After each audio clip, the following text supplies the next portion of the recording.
Hello. A vampire in love with a slayer. It's rather poetic. To kill this girl, you have to love her. Great love. What? What's wrong? Welcome to Sunnydale. If you clicked on this video, What you're after.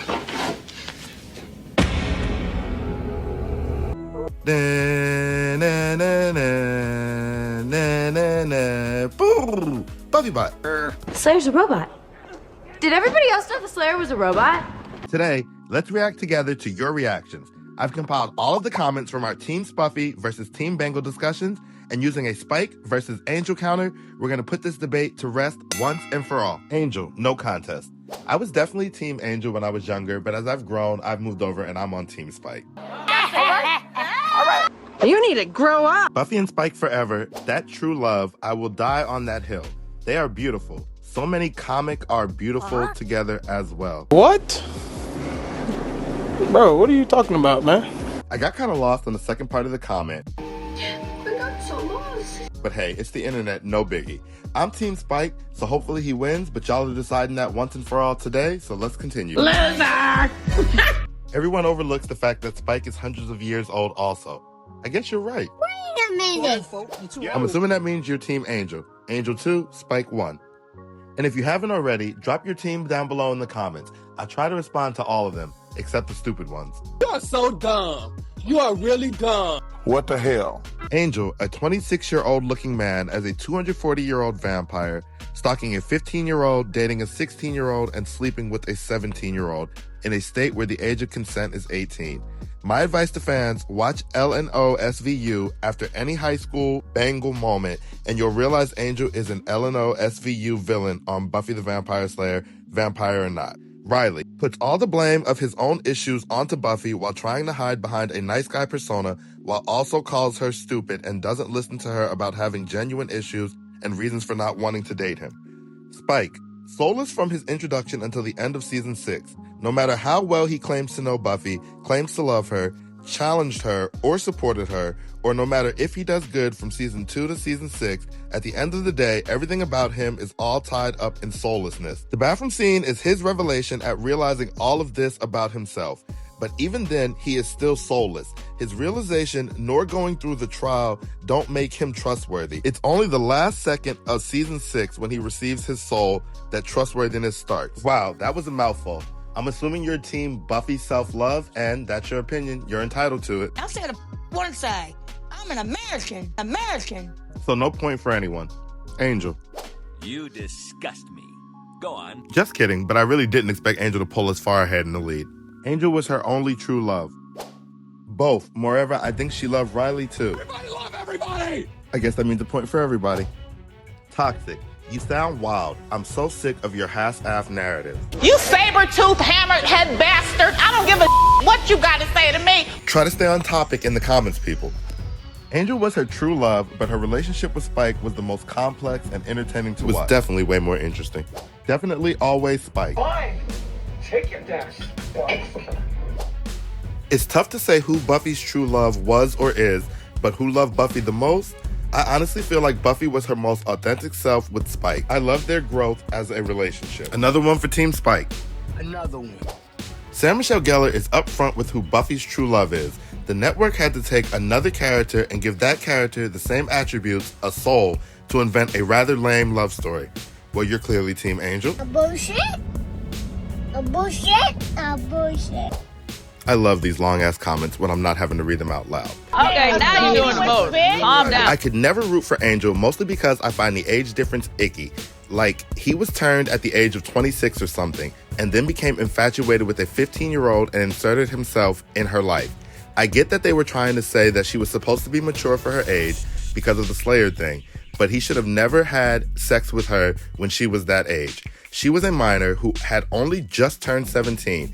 If he truly was the great gentlemanly guy with a soul, he should have waited until she was older and more mature to be with her in that way, or just kept his distance, which he obviously does in the end, but there's been so much pain that it's kind of too late. It was first love and incredibly powerful for Buffy, but also caused her so much trauma at such a young age. As she says herself in the last episode, she isn't finished becoming, cookie dough analogy. And she has to repair her relationship with herself after all the trauma she has experienced before she can fully commit to another person. She is only a young adult who hasn't got the chance to live her life outside of slaying and grow up into the woman she will become. When all the Slayers are activated, she can finally rest and become her own person outside of the pressures of being the chosen one. I'm cookie dough. I guess that was a vote for neither. I just realized the one before last had a second part to it. It was still Team Spike, like I said. So if you want to read the whole thing, you can pause it and check it out yourself. Team Spuffy. Angel was her first love. Riley was her rebound. Spike was her best adult relationship. After everything they went through, they ended up depending on each other and having each other's backs more than anyone else. Spike understood her in a way that Angel, Riley, and her friends never did. Absolutely loved your commentary. It's bang on. Aw, thank you. Go Team Spike. Team Spuffy forever. Looks like Spike has finally taken the lead. You have been promoted. Oh, brother, this guy stinks! Again, just kidding. Keep the long comments coming. I haven't watched the video yet, but I have to say, first, that after watching it, I've become much more critical of Buffy, and at some point, I don't care who she ends up with. Angel? Okay. Riley? No problem. I wouldn't even mind if she suddenly returned Xander's feelings. I value Spuffy more than any other couple on the show, but at the same time, Spike had reason to think the way he did when he sacrificed himself. She had plenty of opportunities to tell him before, if that's what she meant, but when someone you thought would never return your feelings tells you when you're dying, it feels fake and disgusting.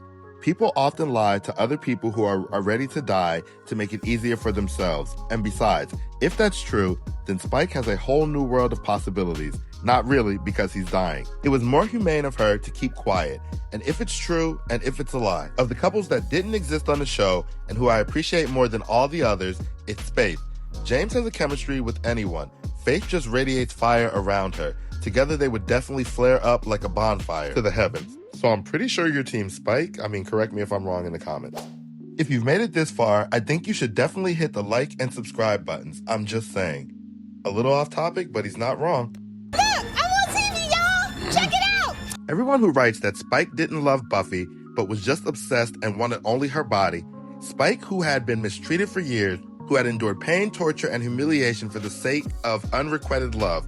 After his love's death, he stayed with her sister to comfort and protect her and help her friends, whom he can't stand, to save the people of Sunnydale, and then suffer aggressive attacks because his love is depressed. Then get a soul and suffer from the terrible mistakes of the past. And to die, the most painful kind of death is burning. If it's not love, then what is love? Tell. Is love when Angel risked his life for Darla? Is this true love of an angel? Darla? Why didn't Angel go through the same trials to make his soul permanent and be with Buffy? But he chose Darla. And at the end of season 7, he talked to Buffy as if she had decided not to be with him. What kind of gaslighting is this? No. See, you gaslight. That's why I can't. I know gaslight. Another point for Spike. Bengal, always and forever. God, it's not enough time. To win. Maybe, but another point for Angel. I love my Blondie Bear. It's like hot ramen noodles that's like uncooked on her head. Another point for Blondie Bear. Love hurts, baby. Buffy.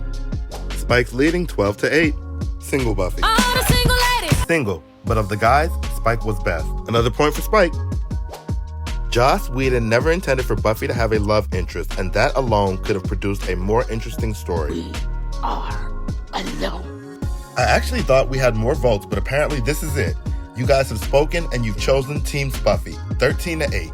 If you like the video, like and subscribe, and maybe we can do a part 2, depending on your comments. Check out this other video on screen now for more Buffy content. Hi, Must be Tuesday. I'm an enormous slut. Talking about 2 very powerful witches and a 1,000-year-old ex-demon. Willow's a demon? It is a sham. But it's a sham with yams. It's a yam sham.